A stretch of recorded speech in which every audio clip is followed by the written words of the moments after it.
મનથી જ મોટો છે.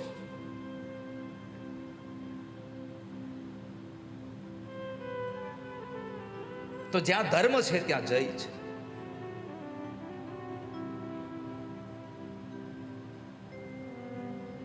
માલતી દેવીને કોઈ સંતાન નહોતું, એટલે એમણે વશિષ્ઠ મહારાજને પ્રાર્થના કરી કહ્યું, બાપજી ગુરુદેવ,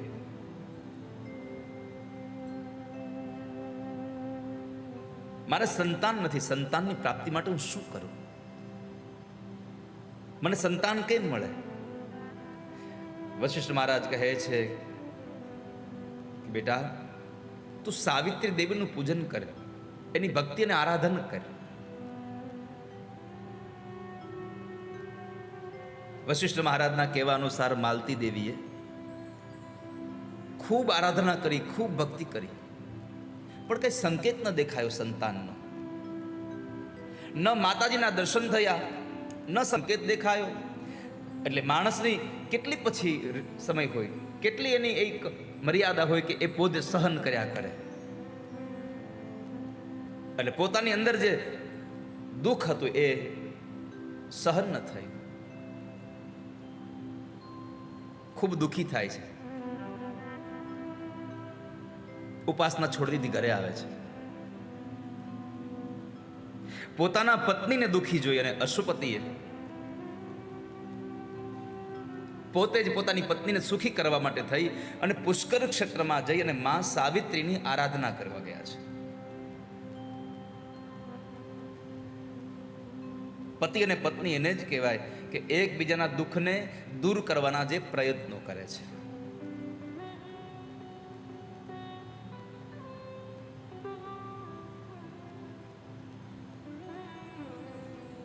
વર્ષો સુધી તપશ્ચર્યા કરી અશુપતિ રાજાએ પુષ્કર ક્ષેત્રમાં માં જગદંબાનું આરાધન કરતા રહ્યા. એમાં એક આકાશવાણી થઈ અને આકાશવાણીમાં એટલા શબ્દો નીકળ્યા, ગાયત્ર્યાદચલક્ષમ ચ જપત્વમ કુરુ નારદ. હે રાજા, હે રાજા, તમે 10 લાખ ગાયત્રી જપો. આવો આકાશવાણીનો શબ્દ સાંભળ્યો એટલે અશુપતિ આવે છે ને એમણે પરાશર ઋષિને વાત કરી, બાપજી આ ગાયત્રી મંત્રની વાત કરે છે, 10 લાખ મને ગાયત્રી જપવાનું કહે છે, આ ગાયત્રી મંત્ર શું છે? એનો મહિમા શું છે? એ તો કહો મને. હવે સાંભળજો, એક ગાયત્રી મંત્ર હું રોજ સવારમાં અહીંયા ગાયત્રી પેલા ગાઉં છું. સર્વ ચૈતન્ય રૂપામ તામાદ્યામ વિદ્યામ ચ ધીમહિ બુદ્ધિમ યાનઃ પ્રચોદયા. ખાલી ઓમ ભૂર ભુવસ્વ એ જ ગાયત્રી નહીં, જેની પાછળ ધીમહિ આ ગાયત્રી છે.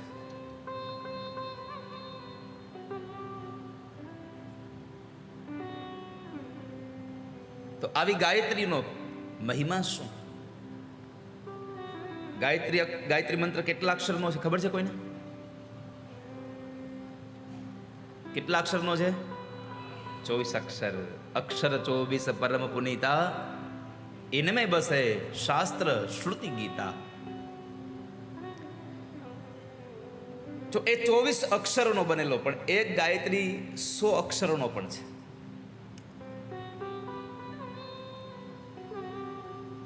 એને પણ ગાયત્રી જ કહ્યો છે. પણ આ એક ગાયત્રી જે 24 અક્ષરનો છે, એ એક મંત્રનો જપ કરવાથી શું થાય? તો દેવી ભાગવતમાં લખ્યું છે કે એક વખત દિવસમાં ગાયત્રી મંત્ર તમે બોલો એટલે તમારા દિવસભરના જેટલા પાપ છે એ બળીને ભસ્મ થઈ જાય, ખાલી એક ગાયત્રી બોલવાથી.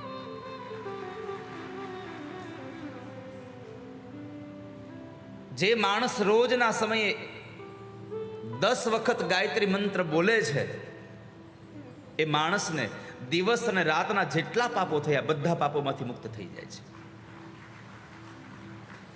100 ગાયત્રી મંત્ર જપ કરવાથી 1 મહિનાના પાપમાંથી મુક્તિ મળે અને 1000 ગાયત્રી મંત્ર જપ કરવાથી 1 વર્ષના જેટલા પાપ છે બધામાંથી તમને મુક્તિ મળી જાય છે.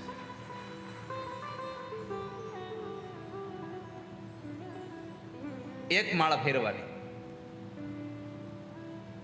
પણ એ કેવી પૂર્ણ ભાવ સાથે હો, હટ પારો જટ પારો તારા પછી મારો વારો એવી નહીં, પૂર્ણ ભાવ સાથે જેની પણ ઉપાસના કરતા હો. ભલે તમે ખાલી 108 જ નામ લ્યો, 108 માળા નથી ફેરવવાની, અને કોઈ સંકલ્પ કરતા નહીં હોય 108 માળા ફેરવી છે.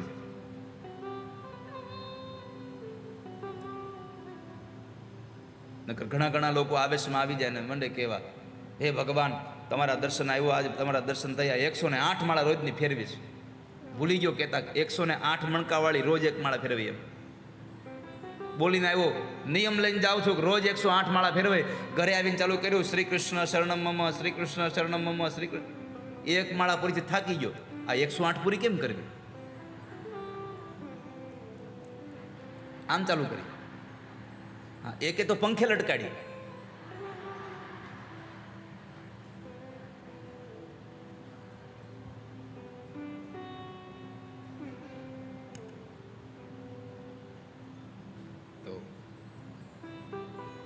તમારી પાસે માળા ન થવી, કારણ કે મેં તો નથી પહેલે જ કહ્યું હતું પહેલા દિવસે કે જ્યારે પણ કથામાં જઈએ ને ત્યારે ખાલી હાથ ન જવું.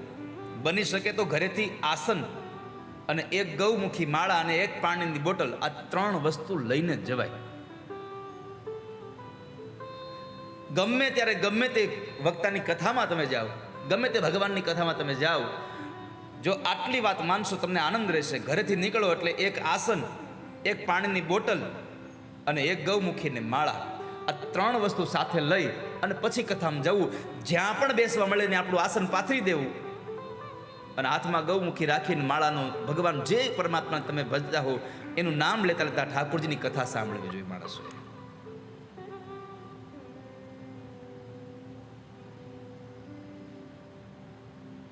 કદાચ માળા નથી તો કરમાળા કરવાની.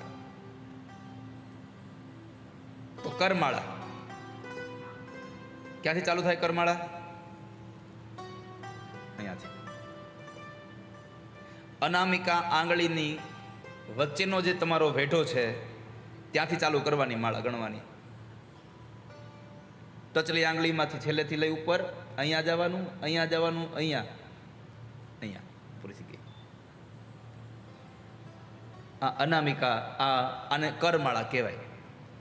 તો માણસ કરમાળા કરતો રહે. જો માળા તમારી પાસે ન હોય તો કરમાળા કરવી. આ તો આપણે ઘરે મૂકીને આવતા નથી કઈ.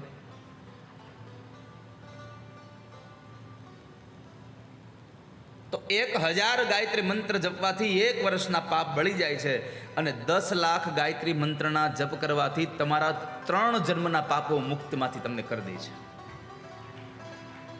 10 લાખ ગાયત્રી થાય અને તમને સાવિત્રીના દર્શન થાય, માં જગદંબા ગાયત્રીના દર્શન થાય છે. રાજા અશુપતિએ પરાશર ઋષિના કહેવા મુજબ 10 લાખ ગાયત્રી મંત્રના જપ કરવા માટેનો પ્રારંભ કર્યો.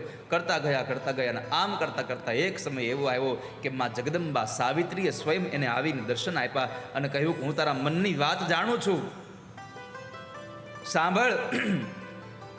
સાધ્વી કન્યાભિલાષમ ચ કરોતિ તવ કામિની ત્વમ પ્રાર્થયસી પુત્રમ ચ ભવિષ્યતિ ક્રમેણ ચ. તમારી પત્નીની ઈચ્છા છે કે એને કન્યા થાય અને તમારી ઈચ્છા છે કે પુત્ર થાય. તમારા બંનેની અભિલાષાઓ ક્રમશઃ પૂર્ણ થશે. આવું માં સાવિત્રીએ એને વરદાન આપ્યું છે. થોડો સમય વ્યતીત થયો. માં જગદંબાની ઉપાસના દ્વારા એ ઉપાસનાના ફળ સ્વરૂપે એક કન્યાનો જન્મ થાય છે. અને કન્યા જે સાવિત્રી માતાની ઉપાસના કરી એટલે એ કન્યાનું પ્રાગટ્ય થયું, તો એનું નામ પણ સાવિત્રી રાખ્યું છે. માએ આપી છે કન્યા એટલે એનું નામ સાવિત્રી રાખ્યું છે. સમય ઘણો વ્યતીત થયો અને એ વ્યતીત કાળની અંદર દીકરી જ્યારે યુવાન થઈ તો એના લગ્ન સત્યવાન સાથે થયા છે. 1 વર્ષ પછી, લગ્ન થયાના 1 વર્ષ પછી જ્યારે લાકડા કાપવા અંદર જંગલમાં જાય છે, ત્યારે જંગલની અંદર લાકડા કાપવાના સમયે એ જંગલની અંદર એ સત્યવાન મૃત્યુ પામે છે. યમરાજ એ સત્યવાનના જીવને લઈને જાય છે અને સાવિત્રી એના પતિના જીવની પાછળ પાછળ દોડી જાય છે. યમરાજ બોલ્યા છે, ક્યાં જાય છે તું? અરે મારો પતિ છે, એને છોડી દો, એ મરી ગયો, એને મૂકી દો અહીંયા. ત્યારે યમરાજ બોલ્યા છે, કર્મણા જાયતે જંતુ કર્મણેવ પ્રલીયતે. સુખમ દુઃખમ ભયમ શોકઃ કર્મણેવ પ્રણીયતે.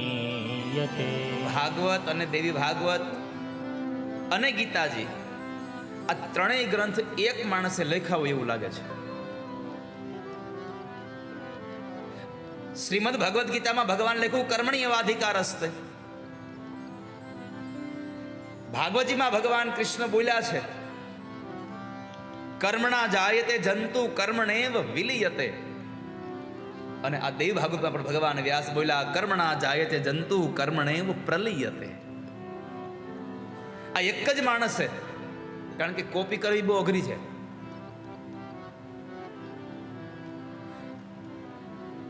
બીજાનું વાક્ય બોલીને બોલાઈ જાય, પણ જે ભાવ જે પેલા માણસે ગાયો છે નીકળે એ ન થાય. કર્મણા જાયતે જંતુ. તારા પતિની આયુષ્ય પૂરી થઈ ગઈ છે, હવે તે કર્મને ભોગવવા માટે તારા લોકમાં થી લઈ અને મારા લોકની અંદર આવે છે. કેમ કે આ સંસારમાં કર્મ અનુસાર માણસને ફળ મળે છે. કર્મથી માણસ સિદ્ધિ, અમરવત્વ, સાલોક્ય આદિ 4 એવી મુક્તિને પણ પામી શકે છે. આ વાક્ય સાંભળ્યા પછી સાવિત્રી ધર્મરાજને પ્રાર્થના કરે છે, કર્મ કોને કહેવાય? કર્મનો પ્રભાવ શું? કયા કર્મના પ્રભાવથી શું ફળ મળે? પ્રાણી કોની પ્રેરણાથી કર્મ કરે છે? આ મને જવાબ આપો. સંસારમાં 2 કર્મ છે, શુભ કર્મ અને અશુભ કર્મ. વેદો અને શાસ્ત્રોમાં જે સ્થાન મળ્યું છે એ શુભ કર્મ છે, અને વેદ અને શાસ્ત્રમાં જેને સ્થાન નથી એ અશુભ કર્મ છે. કર્મનો પ્રભાવ એ છે કે કર્મ ફળ આપ્યા વગર રહેતું નથી કોઈ દિવસ. તમે ગમે તેવું કર્મ કરો એ ફળ આપ્યા વગર રહી જ ન શકે. કેમ કે મહાપુરુષ એમ કહે છે કર્મ છે ને બીજ છે. બીજ વાવો એટલે એમાંથી છોડ થાય. આ કર્મ કોના દ્વારા ઉત્પન્ન થયું છે? તો કહે છે કર્મ ભગવાન અને ભગવતી દ્વારા ઉત્પન્ન થયું છે. બધા પ્રશ્નના જવાબ જ્યારે ધર્મરાજે આપ્યા છે, ધર્મરાજ કહે છે કે હવે તું પાછી ફરી જા કન્યા. સાવિત્રી કહે પ્રભુ, આપ તો જ્ઞાનના અનહદ સમુદ્ર છો, આપ અથાગ સમુદ્ર છો. હવે હું તમને અને મારા પ્રાણનાથને મૂકીને જાવ તો જાવ ક્યાં? ફરી સંવાદ થયો યમરાજ અને સાવિત્રીની વચ્ચે, અને એ સંવાદ એટલો દિવ્ય બન્યો કે એમાં સ્વયં ધર્મરાજ પોતે રાજી થયા. એટલે ધર્મરાજે કહ્યું કે આ તારા સંવાદથી બહુ રાજી થયું છે, તારે કંઈ વરદાન જોઈતું તો માગી લે. અને ત્યારે સાવિત્રીએ માગ્યું, સત્યવત ઔરસાનામ પુત્રાણામ શતકે મમ ભવિષ્યતિ મહાભાગ વરમે તન્મદીપ્સિતમ. ખરેખર ધર્મરાજ, તમે મારા ઉપર રાજી થયા હો, મારા સંવાદ સાથે તમે પ્રસન્ન થયા હો, તો મને એક વરદાન આપો કે આ સત્યવાન દ્વારા મને 100 ઓરસ સંતાનો થાય, ઓરસ પુત્ર મળે મને. મારી અભિલાષા છે. બીજું, મારા પિતાને ત્યાં પુત્ર થાય, મારા સસરાને દ્રષ્ટિ પાછી મળે. આ બધા વરદાનો મને આપો. એક જ્ઞાન દ્વારા પોતાના પતિનું આયુષ્ય પાછું માગી લીધું, જ્ઞાન દ્વારા પોતાનું શુભ સંકેત લઈ લીધો પાછો. આ સંસારમાં આપણા જીવનમાં સુખ આપવા માટેનું કોઈ શ્રેષ્ઠ સાધન હોય તો એ જ્ઞાન છે વાલા ભક્તો. જ્ઞાનથી માણસ સુખી બને છે, જ્ઞાનથી માણસ ધનવાન પણ થાય છે. તો જીવનમાં જ્ઞાન હશે તો તમારું કલ્યાણ થશે. અહીંયા સાવિત્રીએ ધર્મરાજ એટલે કે યમરાજ સાથે સંવાદ કરી અને પોતાના પતિનો પ્રાણ પાછો ખેંચ્યો. એ કથા ભગવાન વેદવ્યાસ મહારાજે રાજા જન્મેજયને સંભળાવી. ત્યાર પછી માં ભગવતી લક્ષ્મીના પ્રાગટ્યની એક કથા છે. માનું પ્રાગટ્ય થઈ રહ્યું. સૃષ્ટિરાદો પુરા બ્રહ્મન કૃષ્ણસ્ય પરમાત્મનઃ દેવી વામાંસ સંભૂતા બભૂવ રાસમંડલે. સાંભળો, લક્ષ્મીજીનું પ્રાગટ્ય ક્યાંથી થયું એની કથા તમને કહું. પ્રાચીન સમયમાં સૃષ્ટિના આરંભમાં ભગવાન શ્રી કૃષ્ણના ડાબા ભાગમાંથી રાધા પ્રગટ થયા છે. 12 વર્ષની કન્યા જેવા જેનો રૂપ હતો. જો કે અન્યત્ર ગ્રંથોમાં અને મહાપુરુષોના મોઢે આપણે સાંભળ્યું જ છે કે રાધાજી અયોની જ હતા. વૃષભાનુની દીકરી ખરા, કીર્તિના એ દીકરી ખરા, પણ એને ત્યાં જન્મ નહોતા પામ્યા. યમુનાના જળની અંદર જ્યારે પૂર હતું, એ પૂરમાં એક કમળની અંદર એક દેદીપ્યમાન કન્યા સાથે એ કમળ હતું. એ કમળમાંથી મળેલી કન્યા એ સ્વયં રાધાજી છે. 12 વર્ષની કન્યાના રૂપ જેવા હતા. એ દેવી સર્વેશ્વરી સાથે જ્યારે વિહાર કરતી હતી અને તેમણે પોતાની ઈચ્છાથી 2 રૂપ ધારણ કર્યા છે. રાધાજીએ 2 રૂપ ધારણ કર્યા. એના ડાબા અંગમાંથી એક મહાલક્ષ્મી પ્રગટ થયા અને જમણા અંગમાંથી સ્વયં રાધાજી પોતે રહ્યા છે. તો ભગવાન કૃષ્ણને થયું કે આ 2 રાણીઓ છે, 2 સ્ત્રીઓ થઈ, હવે મારે પણ 2 રૂપ લેવા પડે. એટલે ભગવાને પણ 2 રૂપ ધારણ કર્યા. એમાં જમણા અંગમાંથી 2 હાથવાળા કૃષ્ણ પોતે રચ્યા અને ડાબા અંગમાંથી 4 હાથવાળા ભગવાન વિષ્ણુ પોતે રૂપ ધારણ કર્યું છે. તો ડાબા અંગમાંથી ભગવાન કૃષ્ણના ડાબા અંગમાંથી જે ભગવાન નારાયણનું પ્રાગટ્ય થયું, એ નારાયણ અને લક્ષ્મીની સાથે એનો સંવાદ થયો, લક્ષ્મી સાથે એનું મિલન થયું અને કૃષ્ણ અને રાધા એ બંનેનું મિલન થાય છે. તો લક્ષ્મીના પ્રાદુર્ભાવની કથા સંક્ષિપ્ત કાળ પ્રમાણે બતાવી. ત્યાર પછી 10મ સ્કંદમાં મન્વંતરોની કથા છે. આ જગતની ઉત્પત્તિની કથાઓમાં મનુ મહારાજનું પ્રાગટ્ય આગળ મને કહ્યું હતું કે બ્રહ્માજીના જાંઘમાંથી મનુ મહારાજનું પ્રાગટ્ય થયું અને એ મનુ મહારાજને શત્રુપા રાણીનું પણ પ્રાગટ્ય ભગવાન બ્રહ્માજીએ પોતાની જાંઘમાંથી કર્યું અને એ શત્રુપાને મનુને એને બેને વિવાહ કરાવ્યો. એને બેને દાંપત્ય જીવન ચલાવવા માટે કહ્યું અને એણે જે દાંપત્ય ચલાવ્યું એ દાંપત્યની અંદર સંતાનો થયા. સૌપ્રથમ તો ભાગવતમાં લખ્યું છે કે મનુ મહારાજને 5 સંતાનો થયા. એમાં સૌપ્રથમ 3 દીકરીઓ થઈ, દેવહૂતિ, આકુતિ અને પ્રસૂતિ. ઉત્તાનપાદ અને પ્રિયવ્રત રાજા, આ 5 સંતાનો થયા અને એ 5 સંતાનોના આખા વંશજ ચાલતા ગયા. આમ જોવા જાઉં તો આપણે બધા જ જો મનુ મહારાજ સુધીની પેઢીમાં ગણવા જઈએ તો આપણે એક જ પેઢીના બધા સંતાનો છીએ. કેમ કે મનુ મહારાજ અને શત્રુપા રાણીએ જ આ સંસાર ચલાવ્યો. એને ત્યાં 3 દીકરી, 2 દીકરાઓ થયા. એણે સંસાર ચલાવ્યો, એને ત્યાં દીકરાઓ થયા. આમ કરતાં કરતાં આપણા મા બાપ થકી આપણે આ સંસારમાં આવ્યા છીએ. એટલે આપણે બધા મનુના વંશજ છીએ. એટલે માણસ કહેવાયા છીએ, એટલે માનવ કહેવાયા છીએ.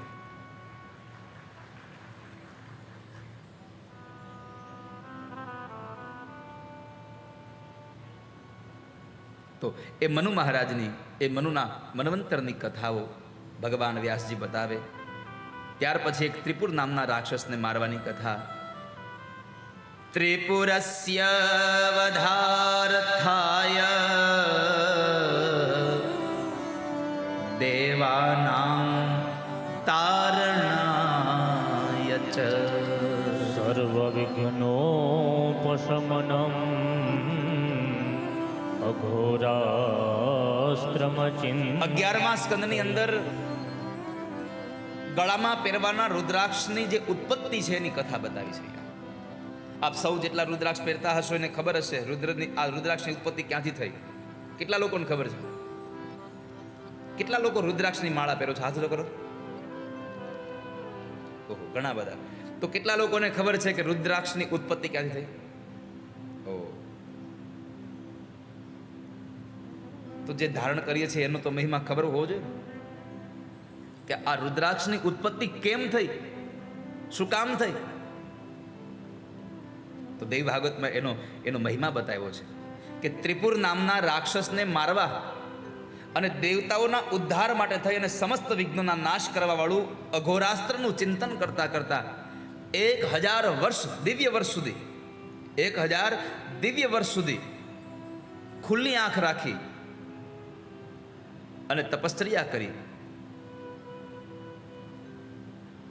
અને એ ખુલ્લી જે આંખ રહી ગઈ, એ આંખમાંથી જ્યારે પાણીના બિંદુ પડ્યા છે, અને એ પાણીના બિંદુ જે ધરતી પર પડ્યા એમાંથી મોટા મોટા વૃક્ષો થયા, અને એ વૃક્ષો બીજા કોઈ નહીં, એ સ્વયં રુદ્રાક્ષ પોતે હતા. જે ભગવાન મહાદેવની આંખમાંથી જે અશ્રુઓ પડ્યા અને એ અશ્રુઓમાંથી વૃક્ષોનું નિર્માણ થયું, એમાંથી 38 પ્રકારના રુદ્રાક્ષ બન્યા છે. આપણે તો એકાદ બે રુદ્રાક્ષને ઓળખીએ, એકમુખી અને પંચમુખીને. 38 પ્રકારના રુદ્રાક્ષો બન્યા છે. બીજું, કેવા રંગનો રુદ્રાક્ષ કોને ધારણ કરવો જોઈએ એની કથા પણ અહીંયા દૈવ ભાગવતમાં બતાવી છે.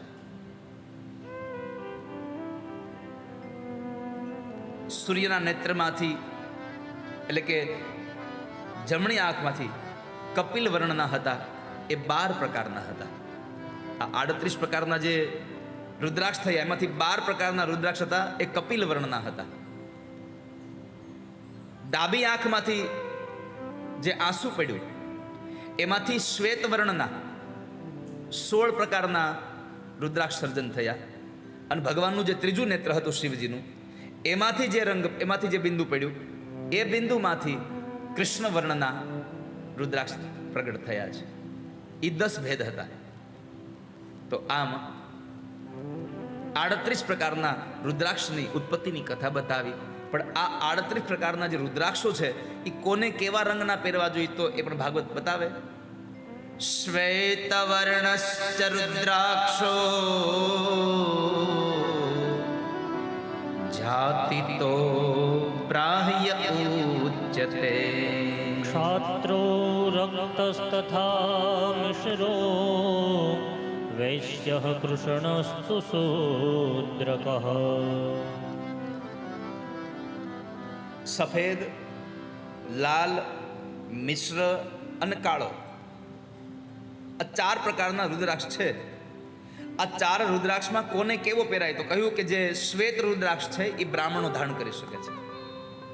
લાલ કલરનો જે રુદ્રાક્ષ છે એ ક્ષત્રિયો ધારણ કરે છે. મિશ્ર રંગવાળો જે રુદ્રાક્ષ છે એ વૈશ્ય લોકો ધારણ કરે છે.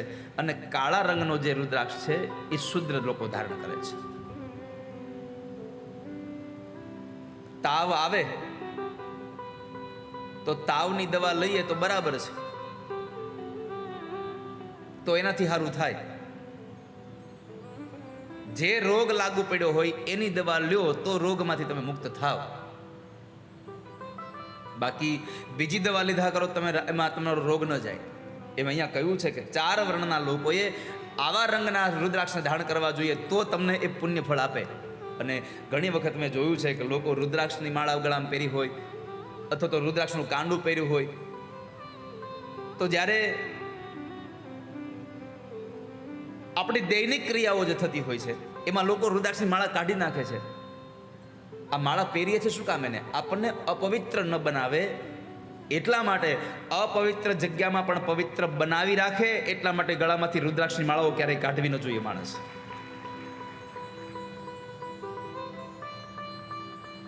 પવિત્ર જગ્યાએ તો પવિત્ર તમે છો જ, પણ અપવિત્ર જગ્યાએ પણ તમે પવિત્ર રહો એટલા માટે માણસ પોતાના કંઠમાં પહેરેલી માળાઓનો ક્યારેય ત્યાગ ન કરે, ક્યારે એને કાઢે નહીં બહાર.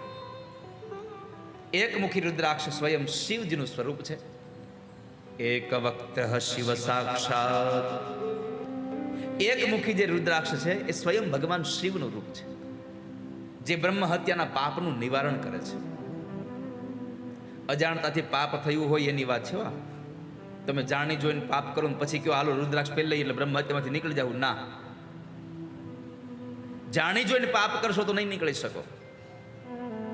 તો એકમુખી રુદ્રાક્ષ છે સ્વયં ભગવાન શિવ છે. 2 મુખવાળા જે રુદ્રાક્ષ છે એ દેવી અને દેવતા બંનેનું સ્વરૂપ છે. 3 મુખવાળા જે રુદ્રાક્ષ છે એ સાક્ષાત અગ્નિદેવ છે, સ્ત્રી વધને મુક્ત કરે છે. 4 મુખી રુદ્રાક્ષ છે એ સ્વયં બ્રહ્મા છે, નરવધને મુક્ત કરે છે. અને પંચમુખી જે કાલાગ્નિ સ્વરૂપ છે, 5 મુખી જે રુદ્રાક્ષ છે, પ્રાયઃ પંચમુખી રુદ્રાક્ષ આપણને બજારોમાંથી મળતા હોય છે. તો એ પંચમુખી જે રુદ્રાક્ષ છે એ શું કરે તો કહે છે કે અભક્ષ વસ્તુ ખવાઈ ગઈ હોય, અગમ્યા નારી સાથે સહવાસનું પાપ થયું હોય તો એ પાપોમાંથી મને ને તમને મુક્ત કરાવે એવો પંચમુખી રુદ્રાક્ષ છે. ત્યાર પછીમાં જગદંબાની કૃપાના ફળની એક દિવ્ય કથાઓ ભગવાન વેદવ્યાસ નારાયણ કહે છે કે હિમાલયમાં એક ચક્રવાક નામનું પક્ષી હતું. અનેક દેશોના ભ્રમણ કરતા કરતા એ અંતે કાશીનગરમાં ગયું. પોતાના ખોરાક અન્નની શોધમાં નગરમાં ઉડતું હતું. એમાં બરાબર એમણે કાશીમાં રહેલા અન્નપૂર્ણા માતાના મંદિરને એક પ્રદક્ષિણા કરી. એને ખબર નહીં નીચે અન્નપૂર્ણાનું મંદિર છે. એ તો પોતાના અનાજ માટે ભ્રમણ કરતું હતું. એમાં બરાબર અન્નપૂર્ણાના એકમાત્ર મંદિરને પ્રદક્ષિણા કરી અને કાશી મૂકી અને અન્ય દેશમાં જતું રહ્યું. સમય ઘણો વ્યતીત થઈ ગયો. કાલાંતરે એ પક્ષી મૃત્યુ પામે છે, સ્વર્ગમાં સ્થાન પામ્યું. ત્યાં એક સુંદર યુવકના રૂપની અંદર બધા સુખો ભોગવે છે. 2 કલ્પ સુધી એને સ્વર્ગની અંદર વાસ મળ્યો. ત્યાર પછી આ પૃથ્વી પર ક્ષત્રિય કુળમાં બૃહદ્રથ નામના રાજા તરીકે જન્મ મળ્યો છે. તો જ્યારે એ રાજા થઈને આવે છે, ધર્મપરાયણ રાજા હતો. गाइस ये रास्ता लेते हैं. रॉन्ग है ये वाला. नहीं तो तू बताने प्लान. पापा के रास्ता से जाएंगे. उसमें मैप है क्या? गूगल मैप है.